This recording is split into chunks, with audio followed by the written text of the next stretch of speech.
Digoxin it's one of those drugs that a lot of people have difficulty understanding. And the main reason why students have a difficult time understanding digoxin is because of the potassium.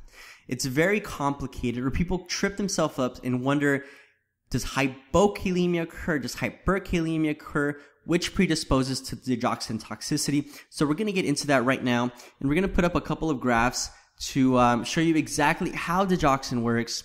But very simply, digoxin is going to inhibit the sodium-potassium ATPase pump, right? So the sodium-potassium APTase pump inside the myocardial cells, we're going to inhibit this, and we're going to block this pump. We're going to stop it from working. And what does this do? Well, we stop allowing the intracellular sodium, meaning the sodium that's in the cell, we are not allowing it to leave the cell, right? We're stopping this pump. This pump is an exchange between potassium and sodium. It's stopping it from working, and we're not allowing sodium to leave the cell. We're not allowing potassium to enter the cell. So what does this do? If the sodium cannot leave, it continues to build up, and we have high sodium within the cell. We have high levels of potassium outside of the cell, right? So we have rising intracellular sodium. And when we have this rise in intracellular sodium, this eventually leads to a rise in intracellular calcium. Remember, calcium is going to be responsible for contractions of the heart, right? So if we have intracellular calcium that's rising, we have increased contractions of the heart. Remember, contractions of the heart, positive inotropic effect. So what does this do? Ultimately, this leads to improved levels of an ejection fraction, right? We increase the ejection fraction. So digoxin essentially is going to increase cardiac contraction. It has a positive inotropic effect by blocking the sodium-potassium ATPase. It's very important to know that although digoxin is going to increase cardiac output, it's used in patients that have systolic heart failure. It's for symptom control only. Digoxin is also used for those patients with AFib. Now, it's not considered first line. However, if we have a patient that has CHF, that has a decreased systolic ejection fraction, and they also have a comorbid condition of atrial fibrillation, then this would be a good first-line agent for that patient specifically. Otherwise, we're going to use other medications for atrial fibrillation. Remember, digoxin is symptom control only, increases contractions of the heart. It does not decrease mortality in patients. And it's only for systolic heart failure. This medication will not work in those patients with diastolic heart failure. Now, contraindications to know for digoxin: ventricular fibrillation and heart block. Do not give digoxin in VFib and in heart block. Why? Because adverse reactions to digoxin are premature ventricular contractions, heart block, ST segment depression, ventricular tachycardia, dizziness. Now, the most common dermatological reaction here is going to be an erythematous maculopapular rash. Digoxin can also lead to hyperkalemia. Now, let's get into the toxicity here, because the hyper and the hypokalemia is where a lot of students get tripped up. Now, digoxin toxicity is usually going to occur when the levels reach over 2. So this means we have to get digoxin levels on these patients to make sure they're within the therapeutic range, right? Over 2, we're at risk for digoxin toxicity. Now, like we said, the indication for digoxin is going to be systolic heart failure.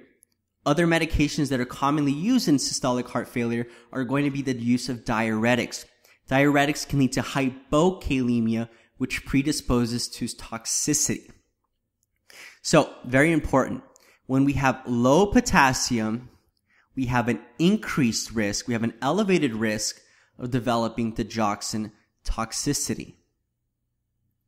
If we have hyperkalemia, we don't have that risk.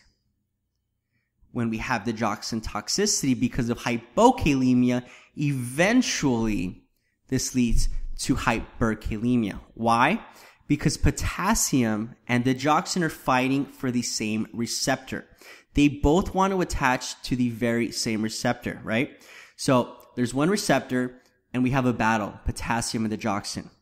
So if we don't have enough potassium to fight off digoxin, then that means digoxin is going to attach to this receptor. It's going to attach to these binding sites because there are many available. So digoxin binds to these sites. If we have an excess amount of digoxin, right? We have a level over 2. This means we have way too much digoxin. These binding sites, these receptors are becoming oversaturated with digoxin because there's no potassium to fight digoxin off. Now, all the binding sites are going to be filled with digoxin.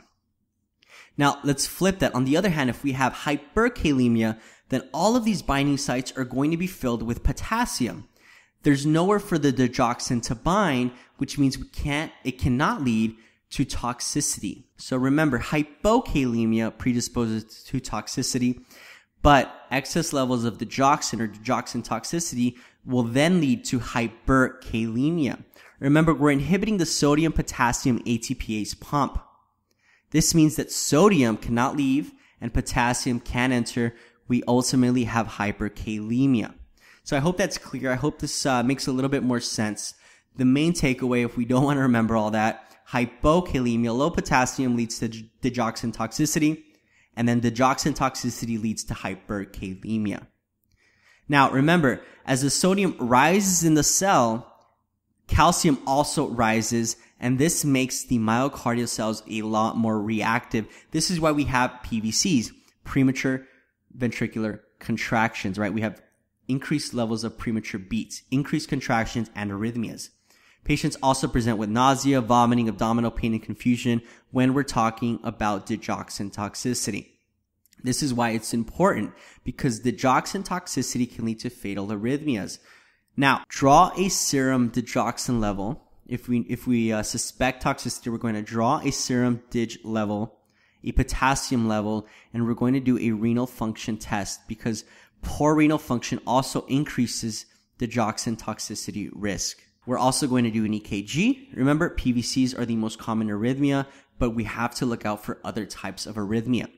Simply give the antidote, right? The antidote is going to be digoxin-specific antibody fragment.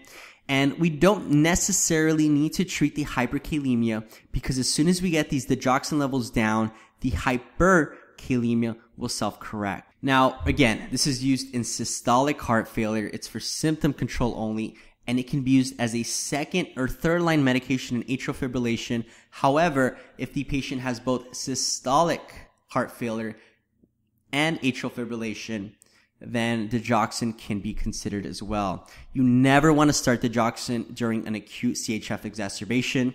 And very quickly, some medications to keep in mind: quinidine, verapamil, and amiodarone can increase digoxin levels. Therefore, think about reducing the digoxin dose to avoid toxicity. On the other hand, we have cholestyramine and antacids, and these are going to decrease digoxin absorption. So you can either change the dosing, meaning you can dose the digoxin 1 hour before these medications or 2 to 3 hours after the medication. We're obviously going to want to adjust the dose in those patients with chronic kidney disease, especially stage 4, stage 5, because remember, poor renal function increases the risk of having digoxin toxicity. We're going to avoid it in patients with WPW, which is Wolff-Parkinson-White syndrome. We're going to avoid this in ACS, which is acute coronary syndrome, because it's going to increase myocardial demand. If you already have decreased oxygenation to the heart, i.e. a heart attack, myocardial infarction, the last thing you want to do is make the heart work more. We want to avoid this in hypertrophic cardiomyopathy as well. This outflow obstruction can become worsened. Avoid in hypothyroidism and myocarditis as well. So this is digoxin. The big takeaway here is going to be dig toxicity. It's indicated in systolic heart failure, but remember, this does not decrease mortality. It only decreases morbidity, meaning it keeps patients out of the hospital and improves their symptoms.